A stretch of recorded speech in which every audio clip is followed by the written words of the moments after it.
It's a 21st century reality that environmental concerns have had an impact in all areas of the U.S. economy, including agriculture.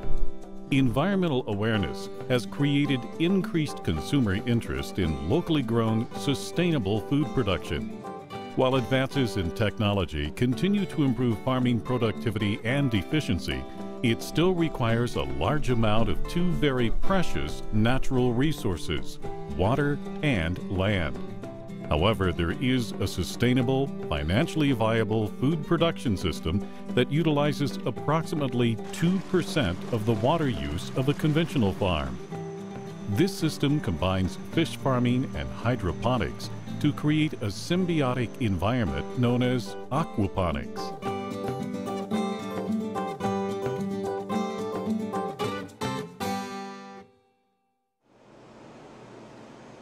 Aquaponics brings together the practices of aquaculture, raising fish in tanks, with hydroponics, the practice of growing plants in a soilless environment. In an aquaculture system, waste accumulates in the tanks, which eventually has to be removed to maintain the health of the fish. This byproduct contains rich nutrients that plants filter out, which allows the water to be recycled and sent back to the fish tanks to start the process all over again. An aquaponic system is scalable from small individual use all the way up to a large commercial operation. An initial investment for equipment can range from a few $1,000s to several thousand, depending on the size of the operation. Keep in mind, for every gallon of water in your fish tank, you can have 1/2 to 1 square feet of grow bed space, depending on fish density and feeding rates. And for every 1 pound of fish to be raised, you need 1 to 2 gallons of water.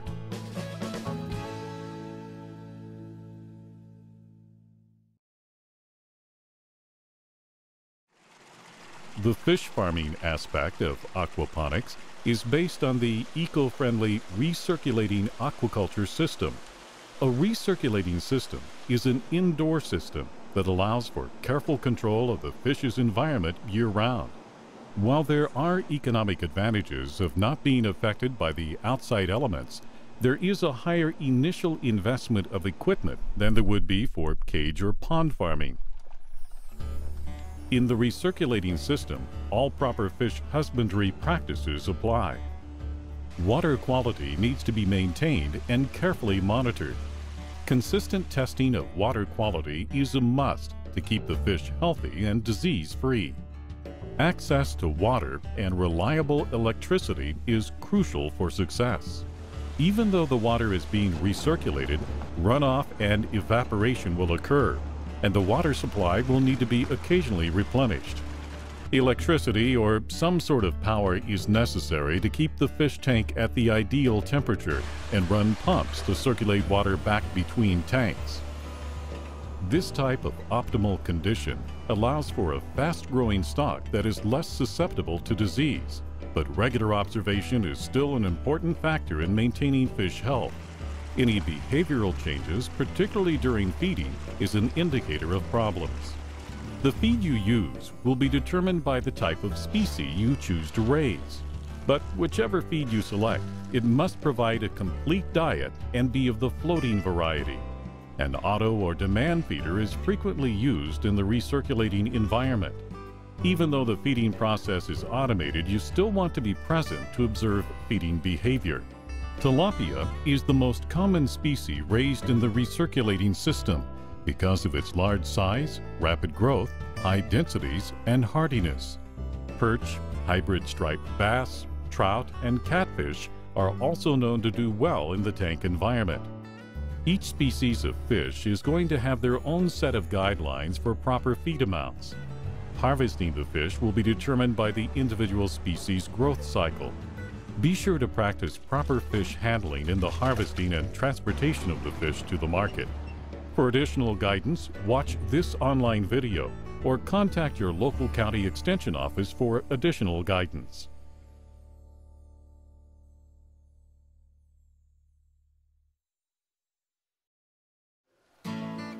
The key component to the recycling aquaculture system is the removal of the harmful waste products and uneaten food from the rearing tanks while continuing to recycle the water. Instead of disposing of this material, which you would do in a strictly aquaculture system, the practice of aquaponics utilizes the fish effluent in the growing of plants in a hydroponic setting. As the waste and uneaten food collect at the bottom of the rearing tanks, it exits by way of a PVC pipe to a clarifier or settler. A clarifier or settler is where the anaerobic mineralization of the waste and uneaten food occur. Over time, the waste material collected in the clarifier begins to break down and releases nutrients to the water. Trace materials such as iron may have to be added to supplement the plant's nutritional needs. This mineral-rich water then moves through the biofilter. A biofilter allows for the natural biological process called nitrification to occur. Through the breakdown of the waste, large amounts of ammonia are released in the water. The natural bacteria present in the water will use the oxygen in an aerobic process to efficiently convert the ammonia to nitrite and then to nitrate. The biomedia in the biofilter expedites the process by allowing the bacteria to colonize in an area with correct water temperature, pH, and dissolved oxygen levels. This nitrate-rich water then moves to the plant grow beds.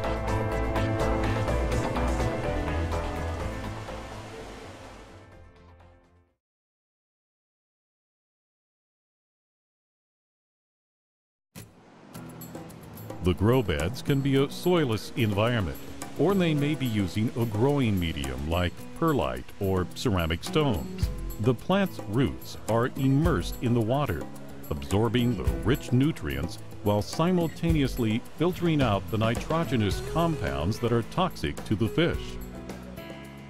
Within the hydroponics discipline of aquaponics, there are a few different growing methods that you can choose from. Deep water raft aquaponics uses styrofoam mats to secure the plants in a trough of water. The seedlings are placed in net pots with a planting medium like cocoa peat, a material from the outermost shell of a coconut. Cocoa peat stimulates and protects root growth but contains no minerals. The plants can be grown to maturity in net pots or can be removed from the pots in growing medium after a couple of weeks and placed in a different floating mat to maximize space in the grow beds. Plants can also be grown in a solid medium like gravel or perlite. The aquaculture water floods the grow bed containing the plants and growing medium. This type of system is known as recirculating aquaponics or closed-loop aquaponics. A common growing medium used is perlite. Perlite is a volcanic rock that provides superior root growth by absorbing the nutrient-rich water and keeping the moisture level constant and consistent throughout the plant's root system. Depending on the growing technique, there are several medium options to choose from. Seek out all available literature and contact your local extension office for additional guidance.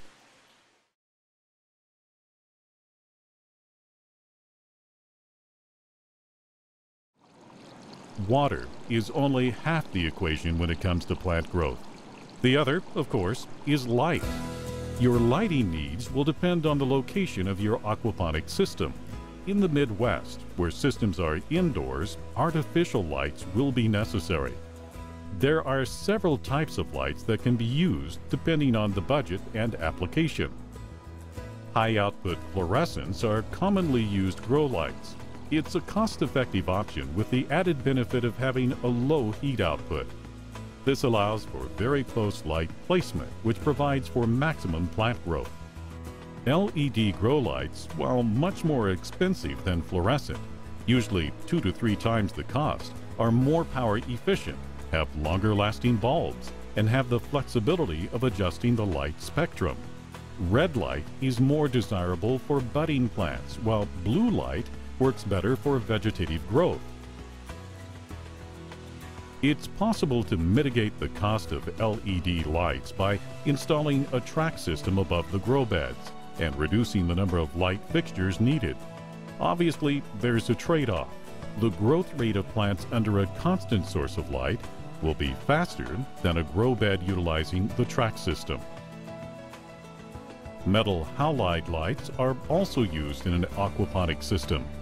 These grow lights put out an intense amount of light high in the blue spectrum. The individual bulbs can be expensive, and they do produce a considerable amount of heat, so you need to be sure that your space has proper cooling and ventilation. Metal halides are best for large plants, while fluorescents do better with small, leafy plants. Also, you want to avoid using metal halides on seedlings due to the intensity of the light.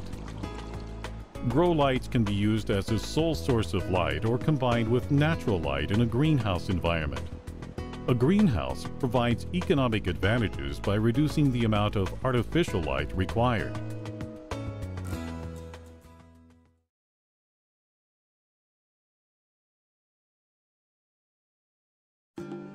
Like selecting the species of fish, choosing what plants to grow is an important decision that affects infrastructure and business planning.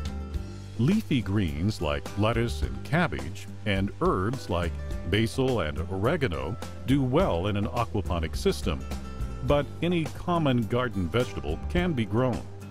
Careful consideration must be given with plant selection because in an aquaponics operation, the plant side tends to generate more income. Study the markets and choose plants that will bring the largest profit margin. Focus in on markets that will pay a premium for organically grown vegetables like farmers markets and stores that specialize in natural and organic food.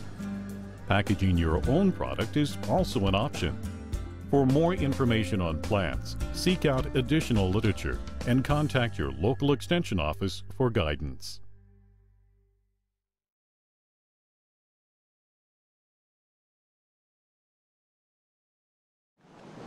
As the water moves through the grow bed and the plants pull out the nutrients, the filtered water flows from the bed to the lowest point in the system, called a sump.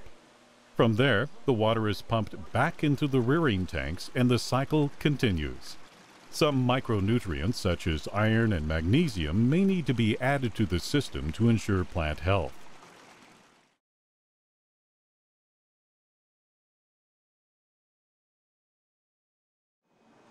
Aquaponics reduces the environmental footprint in crop production and allows for cultivating plants in locations you don't typically associate with farming, from a windowless basement, to a remodeled urban townhouse, to a retrofitted factory building.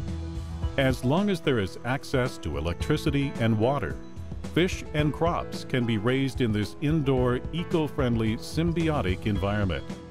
However, with the ability to raise fish and grow plants indoors year-round, a major issue to consider is the energy costs associated with heating and air conditioning.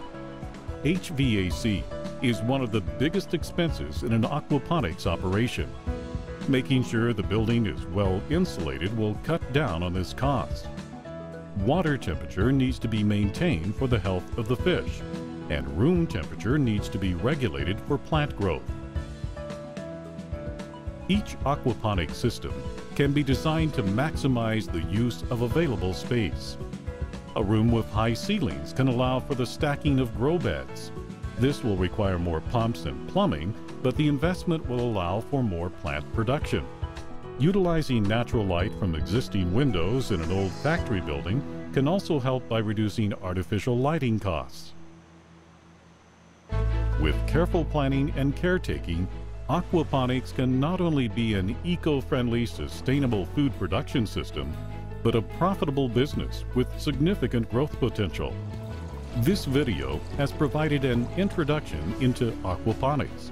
If you're thinking about starting your own operation, seek out additional information on the web and/or contact your local extension office for guidance.